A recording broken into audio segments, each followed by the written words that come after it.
Hey guys, welcome back. So today I'm back out at the range with some clear ballistic gelatin. It's a 10% ballistics gel designed for testing the performance of ammunition.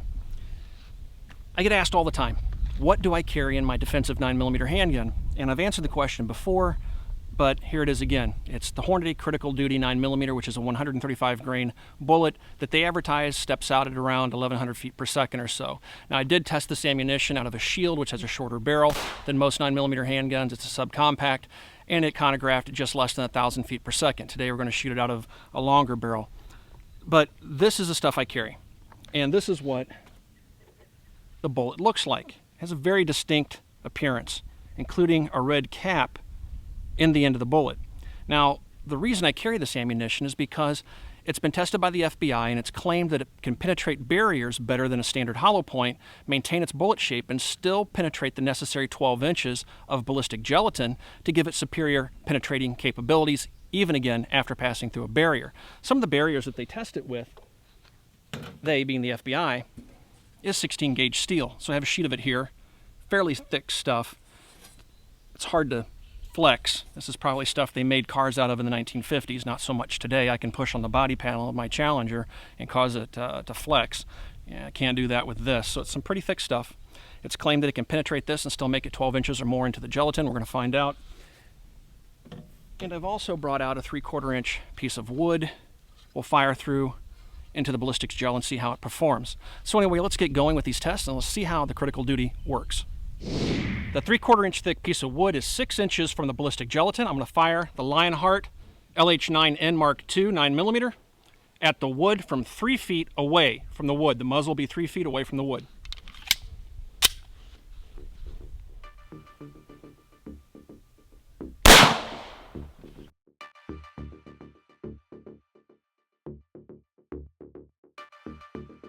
The 135 grain bullet easily passed through the 3/4 inch wood panel and produced an incredible twisting wound cavity.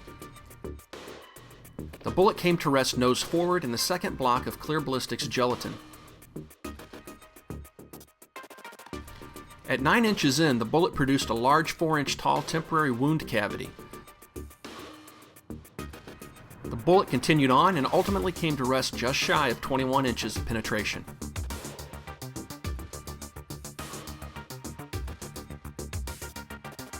The recovered bullet weighed 134.7 grains and had a diameter of 0.428 inches. Okay, now we have the 16 gauge sheet metal set up 6 inches away from the ballistics gelatin, and I will once again be firing the Lionheart LH9N Mark II with the muzzle 3 feet away from the sheet metal. Here we go.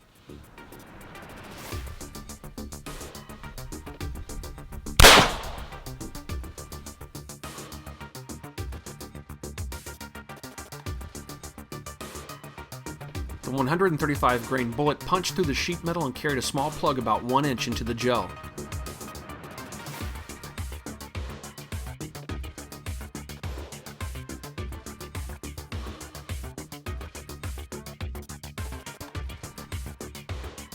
The heavily deformed bullet continued on, leaving a minimal wound channel and coming to rest about 9 inches into the gel. The recovered bullet weighed 120.8 grains and had a diameter of 0.522 inches. With all of the recovered fragments, the weight was 129.7 grains. We saw some pretty interesting results with the Critical Duty going through the 16 gauge sheet metal. It only made it about 9 inches in the main body of the bullet, with a few shards going about 11 inches. Far short of what I've read it could do. So out of curiosity, I want to take a 115 grain ball round, shoot it through the 16 gauge steel into the gelatin. It may cross tracks with the previous rounds fired. That's just something I'm going to have to do. I'm running short on ballistics gel blocks, but I'm still curious to find out what this ball round will do, so let's take a look.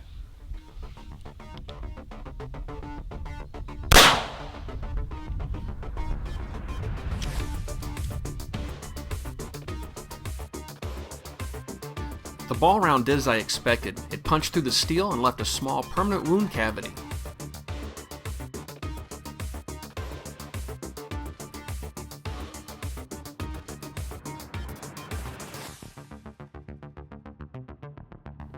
The bullet didn't tumble and came to rest nose forward and penetrated right at 19 inches of gel, slightly short of what the 135 grain Critical Duty bullet did. I found the results to be interesting and a good reference point for comparison.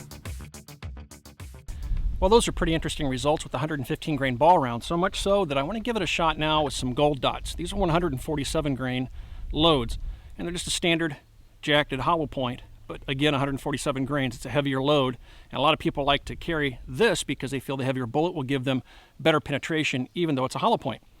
Let's try it to the 16 gauge steel and see how it stacks up against the ball round and the critical duty.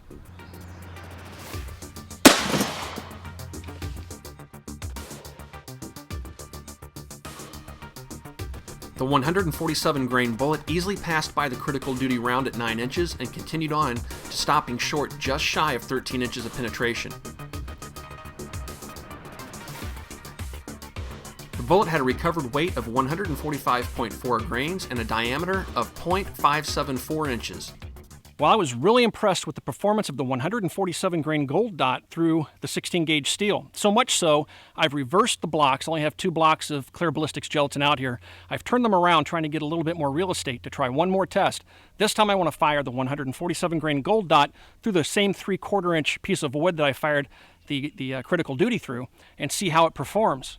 So far, this thing's really impressing me. I may have to change the way I think about things here. Let's see how it performs passing through the 3/4 inch piece of wood.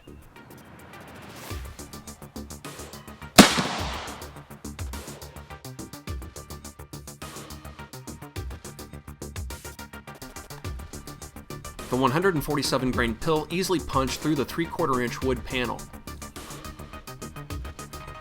It left a rather small wound cavity along the track despite having tumbled, then coming to rest with the nose backwards.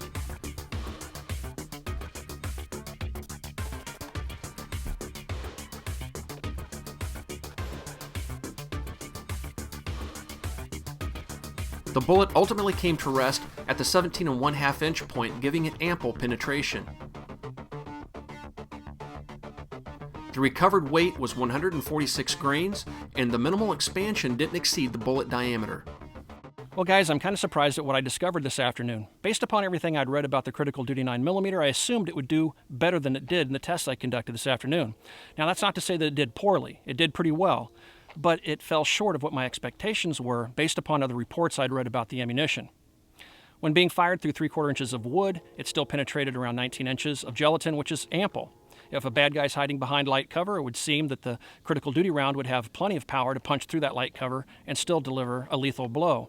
Now, when being shot through 16 gauge steel, it didn't do as well as I had read. It fell far, far short of what I read its capabilities were. It penetrated only about 9 inches or so after going through the sheet metal. So if you're shooting at a bad guy behind light cover that includes perhaps a car door, it's not going to perform as well as a 115 grain ball round, which isn't surprising, and it's not going to perform as well as a 147 grain gold dot, which I was surprised to discover. I expected the hollow point to do worse. So that's what I learned this afternoon. I discovered that my old carry load, the 147 grain gold dots, isn't as bad as I thought it was, and the critical duty isn't as good as I thought it was. Now, it's true, when being fired through sheet metal, the gold dot far exceeded the capabilities of the 9mm critical duty, but when being shot through wood, it almost penetrated as deep, certainly penetrated deep enough, but the hollow point did clog up and the bullet spun around backwards, and it didn't expand as it should. But that doesn't really matter that much to me. It's still dug in plenty deep enough to deliver a lethal blow. So I'm going to revisit what I'm carrying around in my carry handgun. I still will probably carry around the critical duty at least until it's time to cycle it out of the magazines, but I'm really considering now going back to my 147 grain gold dots. If you guys have any questions about anything you've seen out here this afternoon, you can ask those questions on our Facebook page. You can find us on Facebook at www.facebook.com/military arms. Also, please swing by and check out our new blog. You can find us there at www.thebangswitch.com. I'll put a link in the description below. Thanks for watching, everybody. We'll talk to you guys soon.